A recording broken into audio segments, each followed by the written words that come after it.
Welcome gamers to this tutorial series on Dominion 6, really geared towards more beginning or starting players or players who are really just wanting to refresh themselves with this incredible series of games. Dominion 6 being by far the best of all of them, just with all the different additions that have been added into this version of the game. Again, there'll probably be some people who are thinking, oh, actually, it doesn't look like there's that many. There are heaps. There are heaps of different ideas, different ways of looking at the game. Even the way the game plays is actually really quite new and exciting for me anyway. But I love this game. I love this game. One of my favourite games. It's one of my desert island games. If I had to go to a desert island, this would be one of the games. If I could only choose three to five games, this would be one of those 3 to 5 games, just because it plays so differently when you actually do play it. So let's just go in. We're going to be looking today at 2 different aspects. I'll just quickly go to them. So we go to Create World. I'm just going to click on OK. I'll just call this one Test for now. I'll just choose Middle Ages. We're going to be talking about what this screen does, and we're also going to be choosing, I'm just going to press R and click on OK, and press OK and through here, what this screen does and what this screen does. So they're the 3 screens we're going to be having a look at.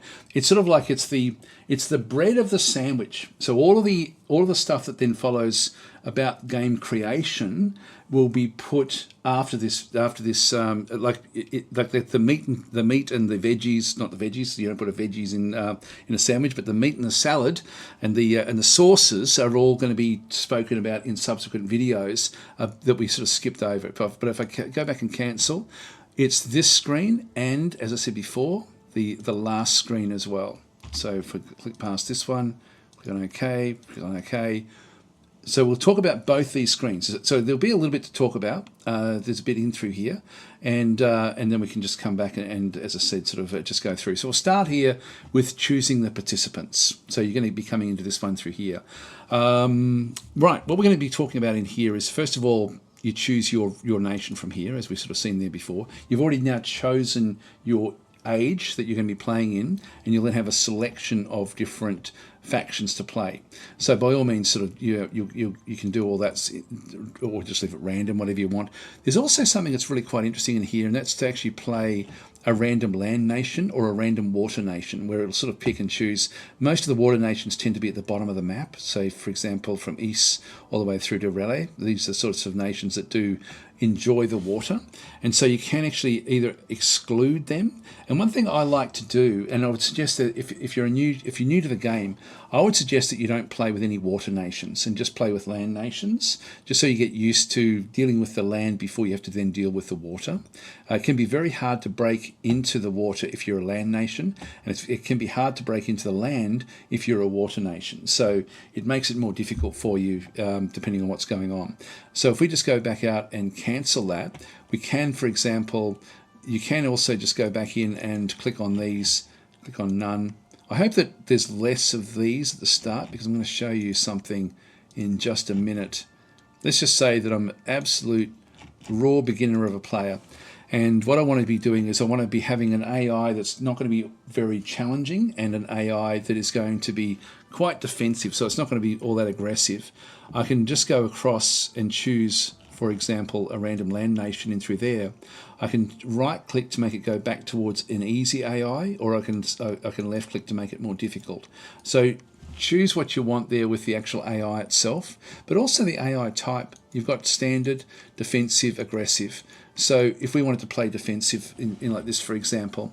Now look what happens if I start to add new players. So these are remembered. Now I'm hoping by the time that the launch comes, or soon after, I'm hoping at some point that they will actually they'll also remember that you've chosen random land nation as well. But this is really, really cool. Like if we just go and add, say, for example, what have we got there? That's a total of 6. That'll do for now. So I would suggest also, if you're a new player, play with 4 initially, maybe 4 to 6, just to get a bit of a feel for it. It won't matter much. You're really only going to be sort of like dealing with your immediate neighbours anyway for a little while. Eventually, you'll get beyond those sort of borders, but that's sort of really the only important thing. Just go to random land nation. Unfortunately, you have to do this one across the board. But this is how I would suggest that you start off a game of Dominions if you are very, very brand new to the game. Not that you have to go defensive. You could still certainly play that one with random, or sort of mix them up if you wanted to. So that's that's sort of how these aspects actually then do go and work. As you ramp these up, just be aware that the AI may seem simple when you meet them out in the wilds, but don't judge how easy or difficult the game is until you've taken an AI fortress or their home fortress in particular. That's when you'll know what level of AI that you really need to be dealing with. So just as a bit of a word of advice, so start on easy if you are brand new. For me, difficult seems about right. Difficult or mighty is sort of where I like to be playing the game. Either one of those two. But like in this case, I'll just put it on easy for the way I would suggest that you start a game. As I said before, it's a very broad, such a rich game to play. Now, the next thing you'll see on the screen is a Disciples game. And this is a way of playing the game where you see down the bottom there, it says, with this option, you can create teams with one pretender player and one or more disciple players per team. Games with disciples are only recommended for advanced players, as some combinations can be very difficult to play. But you can play with them. So you can turn this one on, for example, and then you'll notice that there's like a team faction at the top. Now, you don't have to play with the teams on. You can still play a disciples game and just click on OK with no team selected, and you're just playing a normal game. You can have one where you think, okay, look, I'm going to make that one team 1 with the pretender god. So you can still press OK. That's still just going to be essentially just a normal game, because this one is going to have the god.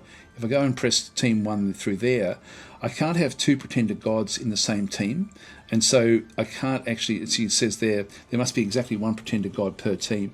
And so if I click on pretender god, I can then get the disciple. And so this is the helper for this pretender god. This faction still plays itself out, but that's essentially what it's doing. So you could even create like a game like this, for example, where you set up 2 teams where you're playing against teams, for example. So there's so much scope in the way that you may want to be setting up the game to sort of play something like this. But as I say, Disciples games are a bit more advanced. So if you're wanting to, just be aware that there is a way of playing it this way. So there is a way of actually playing like a full-on game where a group of players, particularly in multiplayer, this can be interesting as well, where you end up with like groups versus groups, and that can be a fun way to play, where you're sort of playing cooperatively with the team. Makes it, again, so much more interesting. Not better, just different. So most multiplayer games are played where everyone is just their own faction, but this is another way of playing the game. It does complicate things, though. Let's just turn that one off as an example.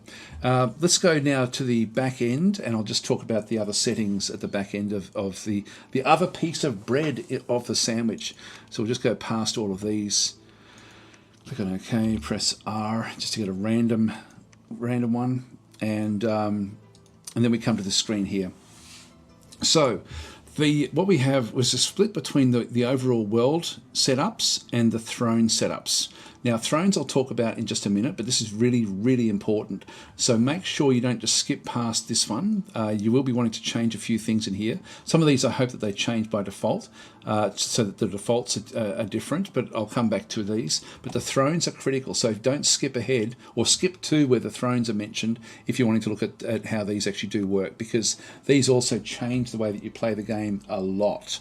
There's a lot to talk about with this one as well. Anyway, world. We've got the world contents. Now, we've got the number of starting provinces is 1, the strength of the independence. So you can, if you're finding that you're wanting to have less of a challenge, and I would say that that's probably more likely what you're going to be wanting to do when you are starting a game. Just right click on it and bring the strength down, so you can actually play with sort of like extremely, well, nothing basically. So hardly any defense all the way up. So 4 is a default, and maximum I think is 10. Actually no, it's 9. So 4 is sort of middle of the road. If you're going to be playing multiplayer, they tend not to change that one. I've seen some setups where players will, where they'll make it even more difficult. The more you ramp that up, the more you have to be prepared for when you go and start to expand it. It makes your expansion slower. But when you're trying to learn the game, you may want to ramp that one down. Now, the special site frequency, when we spoke about the eras and ages in the last episode, we spoke about how the era that you're in does impact the site frequency. And so you can see there, increase this value to get more magic sites in the world. but playing middle age, which is what I've got set up at this stage, is just going to give us 55. And the resource multipliers and through here, so change the income, resource, recruitment, supply, values for the entire world. So everyone is impacted by this one. So you can actually go and click on that one and change essentially the percentage multipliers for how different things do work. Again, I wouldn't bother changing it, but you can if you're really, really wanting to. I mean, these the factions are balanced for what they have, but you may be choosing, for example, a faction that chews through a lot of resources and you just want to see what happens if you ramp them up because you know you're going to get an advantage. Then you certainly can do that if you're wanting to. Anyway, that's the world contents. This next collection of settings are really it's called the divine rules, but these are essentially the rules of the world and what's likely to happen, what the limitations are for you. So for example, events, by default, these are random events are rare, but you can actually have them as common as well. So use rare events for fast games where you don't want to get random events every turn. Common just means that they're going to be coming thick and fast. I prefer not to have too many events coming through. Story events are disabled by default. These are mainly because of multiplayer. So story events add variety to the game by enabling event sequences that go on for a longer time. Some of these events are very powerful and might be too disruptive for a multiplayer game. But if you're playing single player, and I would suggest that you play a couple of single player games before you do play multiplayer, flick that on to minor story events are enabled, or if you're really, really wanting to, go and play with all story events. But that will then just give you a bit more of a role play feel about the game as well. So I like to have that one on in single player. It just means that certain things will happen that will then sort of chain on for a few different not episodes, but a few different turn after turn after turn type thing, where different things sort of are impacted. Score graphs are disabled. When you're learning the game, this is actually useful to have turned on. Now you can eventually get spells which will expose different graphs and so you can sort of see what's going on, but you can just turn them on by default if you're wanting to. And this can give you a bit of a feel as to where you are in comparison to other factions. Be aware though, the game is asynchronous, meaning that the factions play differently. And so some factions will expand faster, some factions will expand slower. And so just get a basic feel from it, but don't rely heavily on it, but it can be useful to sort of see where everyone else actually is. I mean, if you're behind in everything, you're doing something wrong, or you're not. You've got to try to correct something you actually have done. Now, diplomacy as binding is a new setting in the game. So, formal diplomacy is binding, and non-aggression pacts cannot be broken without proper warnings in advance. This is mainly, I think, for multiplayer. Because it will then allow the multiplayer to set up diplomacy within the game. Previously, that was all done through email or through Discord or whatever the contact is that the different people were using, whatever the messaging system was that they were using. There is an in-game messaging system as well, and so this one does set up like more binding diplomacy. I would leave that one on by default, but it is there because you do actually have weak, so non-aggression pacts can be broken at will and without warning, or off. So all formal diplomacy is disabled. Normal messages will still be sent out, however. So you can still message within the game to other players, particularly in multiplayer. So that's what that one is there. Hall of Fame entries. These are special entities that these are like commanders who, through different battles, have become the 10 best or amongst the 10 best combatants in the world. And what they do is when they reach the Hall of Fame, they get like a special, aura about them. They can be, for example, extremely obese, which makes them really, really powerful and big. They can be extremely strong, where they can actually do a lot more damage. So many different sorts of things where they could, sometimes it might be that they give better morale to their troops. So getting into the Hall of Fame is good. 10 entries is heaps, that's fine, and you sort of then compete to be in the Hall of Fame. Mercenary slots, this is the number of mercenaries that can be playing in the game at any one point in time. 5 is fine, that's not really an issue. Global enchantment slots, same sort of thing. These are global spells that once they're cast, you can't have more than 5. So you can disenchant or sort of basically dispel the global enchantments. Artifact yearning chance, this is new to the game as well. So the artifact yearning chance indicates the chance each month that a new yearning artifact to appear. The yearning will not start until someone has researched construction level 9 or made something else that increases the yearning rate. So this is a late game aspect a bit like the Rings of Power from Lord of the Rings. Like it's sort of like building like getting one of those special rings that the Dark Lord had created in Lord of the Rings, and just the amount of yearning there is for that. It's sort of like that. Limited unique artifact forging rate. This just allows, it sort of limits you to only forging one unique artifact per turn, which is good because it means that other factions then get a chance to try to get some of these unique artifacts as well. Limited legendary spell research rate. So this is actually also the spells also now have had a big change through the game. You can see through here it says with this limit enabled you can only research one level 9 spell each time. This makes it much more demanding to research all the level 9 spells. Previously you would basically just research level 9 and that would be done, but this now splits it out so you can then pick and choose your spells. Again, I love these changes that have come in DOM 6. There's so many little things like this. Human AI level, if you are playing a multiplayer game and you then bow out of the game where you can't finish it, for example, and resign, then this will just go back to like a normal AI. Again, you can sort of chop and change whatever that setting might be. Standard research, this is your research rate, so you can have it difficult, very easy, or standard. I would just keep it on standard. And random start research, what this one does is by default the magic scale gives an amount of pre-research magic in random schools. Uncheck this option to spread out the research evenly amongst the magic schools instead. This one will sort of give you a bit of a head start in certain areas, or spread out evenly across all of the different magic schools. Renaming is allowed. This should be on by default, I think. I can't see a reason why this shouldn't be on, but I would, not that it matters much for a single player game, but for me I think that that's something that really should be on so that you can actually name your characters. Just be aware that you can't name a character once it hits the Hall of Fame, so you can't go back in and rename it once it's actually got some sort of presence in the world. The master password is disabled, so this here, a master password will enable the host to enter anyone's turns and change their moves or turn them into a computer player's. This can be useful if you're setting up a multiplayer game, but again, if you're new to the game, you're not going to be the one setting up the game. It'll be somebody who will know more about it and you'll just be playing part of their game, but that's really for that aspect. And cheat prevention is active. This is fine. In one of the episodes, I think it was in the very first episode of this series, I did show how to save scum if you have to, if you're wanting to, not if you have to. But but don't do that in multiplayer because you will get caught through this cheat prevention. It's just a way to prevent players from sort of massaging the system to a degree, which is of course not. It's not fun. It's not fun for anyone. I don't know why it's fun for the people who cheat, to be honest, either, in multiplayer. I mean, all it does is piss people off if they find out, or when they find out, not if. Anyway, that's the settings for the world, but don't go okay at that point once you've gone through, because you've got this whole other area called thrones back over this other side. Let me talk about these. You've got two different types of victory. You can either go with a conquer victory, where you win by eliminating all the other pretender gods, back and through here. You'll notice that the different throne settings then disappear, or victory by Thrones of Ascension.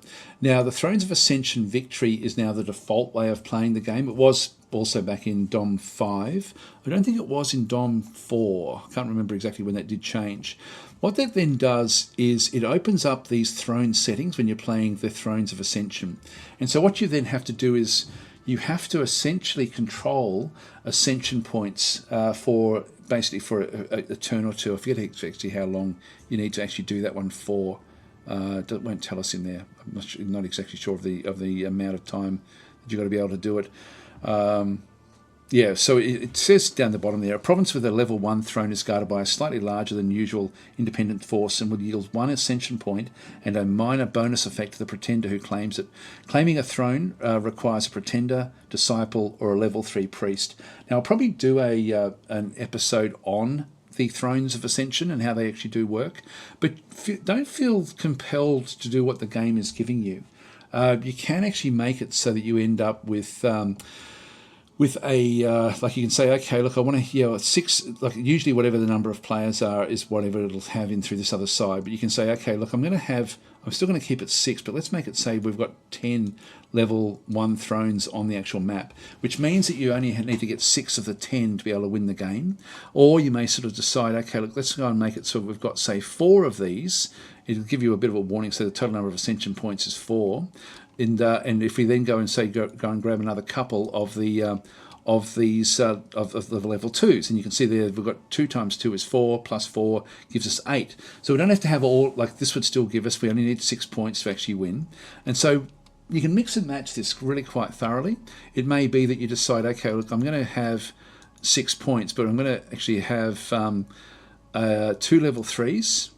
So these are very, very hard. So you can see a province with a level 3 throne is guarded by a huge independent force, and would yield 3 ascension points and a powerful bonus effect to the pretender who claims it. Claiming a throne requires a pretender, disciple, or a level 3 priest. And so having level 3 thrones, these are extremely difficult to take over from the AI, from the independent AI on the map. They're going to have lots and lots of magic users, lots of defenders. It's going to be a big battle to take one of these. But again, if you're wanting to, you can think, okay, look, let's have a 6-point game. Let's have 3 level 1 thrones, so we could claim that those 3, or you may even sort of have, look, let's have 6 of those and 2 level 3s, meaning you could actually grab 3 of those and 1 of these and win the game that way. So there's so many different ways of mixing and matching the way that you set up the game. It can be really, really interesting. Now let's talk about this one in the middle here, the Cataclysm, and how this actually then impacts this aspect. So enabling the Cataclysm. Now, it starts at 91. I think that this should be changed as well to something like 80 or something along those lines. I don't know why it's 91. I've got no idea. But anyway, what happens is the Cataclysm, I don't think, will it tell us what this one actually is? Here we go. So after a certain number of turns, a worldwide Cataclysm event will occur that forces a pretender to ascend in a few months' time. Enable this if you want to limit the maximum length of the game to a certain number of turns. And so what happens is when the Cataclysm actually hits, the game isn't over automatically, but all these horrors, which are almost impossible to destroy, are released into the world turn after turn after turn. And what they will then do is go and attack the thrones and chew up the thrones. And every time a throne is chewed up, it reduces the ascension points by 1. Until so if we had something like this, for example, and when they first came in and chewed up one of the, let's say, one of the level 1 thrones, and there'd be 5 of those left, and still 2 of the level 3s, the required ascension points would then be down to 5. The next turn, when they chew up even more, they might chew up one of the level 3s and a level 1. It would then be down to 4, until eventually it gets down to level 1, and you still can have multiple thrones left over, so it'll be 1 ascension point required. So it sort of triggers a victory that way. But what it does do is eventually it chews through the thrones. Now, if nobody has got a throne that they've got control of at the end there, and essentially you might have like a level 1 throne, and then the next turn that gets chewed up, nobody wins. If all the thrones have gone and there's still just the 1 point of ascension required, it's game over. Now, one of the interesting ways of playing this is to actually have something like this, where you have, say, no level 2s. You might have, so for example, 2 level 3s, or even 3 level 2s. Let's just say no level 1s as an example, and have an ascension point limit of something relatively bigger than what's actually through here. So the total number of ascension points is only 6. So you could actually sort of have something where you say, okay, I'm going to go with 8. And what that does is when the Cataclysm then hits, actually probably do it with level 1s, but it then makes it more tricky through this ascension point limits. Actually, I don't know if that would work. Someone was telling me that that's a good way to play the game. I don't think it is, but anyway, I thought I'd mention it, that you can technically play with more points required than thrones. But yeah, I'm not sure how that would actually figure in the. I haven't tested that with a Cataclysm event done in this sort of fashion. It certainly comes up with red. So that's so victory only possible by eliminating all the other pretenders when you actually do that. If you go back to that one, actually, if we go back into there, yeah, so that one's doable. So it's still that one allows. Yeah, actually, that's what it might have been mentioned. When you've got less than what you have through here, even if you don't have the Cataclysm selected, it forces you get the benefit of the thrones, but you have to still win through a conquering style of play. That's what it was. I was getting a bit confused. I thought there was a different way of playing it with the Cataclysm. Now, the last little thing we're going to talk about is if we don't have the Thrones of Ascension, but we still have the Cataclysm, we go to conquer all. What happens in this instance is the Cataclysm still comes, the horrors still come, but what they do is they then start to hunt down the magic users. If you do any sort of magic through your turns, once the horrors are available, they will then target the magicians and the magic users around. So they start to go after the most powerful, and essentially it means that you end up with just your armies running around trying to win the game that way, which is interesting. So again, so many different ways, myriad different ways of playing the game. Hope this episode has been helpful. I know it's sort of talking about fairly mundane things, but there's just so much that can be tweaked and set up in this particular game. Thanks for watching, guys. I will leave this episode here.